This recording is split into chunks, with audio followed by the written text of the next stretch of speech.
यह कहानी एक छोटे से गांव के एक ईमानदार किसान रामू की है। उसका खेत भले ही छोटा था, लेकिन उसका दिल बहुत बड़ा था।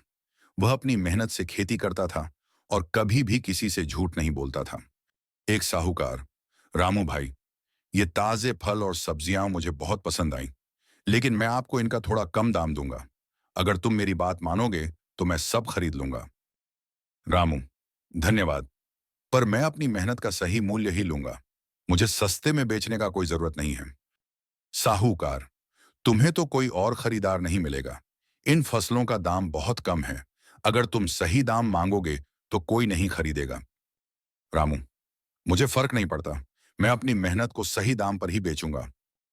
दूसरा व्यापारी, रामू भाई, ये फल और सब्जियां बहुत सुंदर हैं। मुझे लगता है मैं इन्हें अच्छे दाम पर खरीद सकता हूं।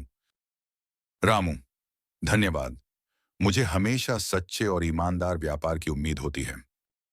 एक आदमी, रामू भाई, तुम्हारी ईमानदारी की वजह से ही आज हमारा गांव सच्चे व्यापार के महत्व को समझ सका। रामू, धन्यवाद भाई।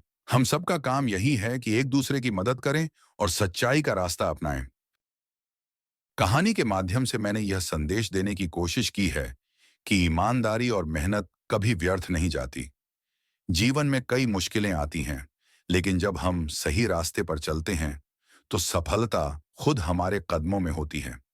रामू की तरह हमें भी अपने कार्यों में निष्ठा और सत्य निष्ठा बनाए रखनी चाहिए।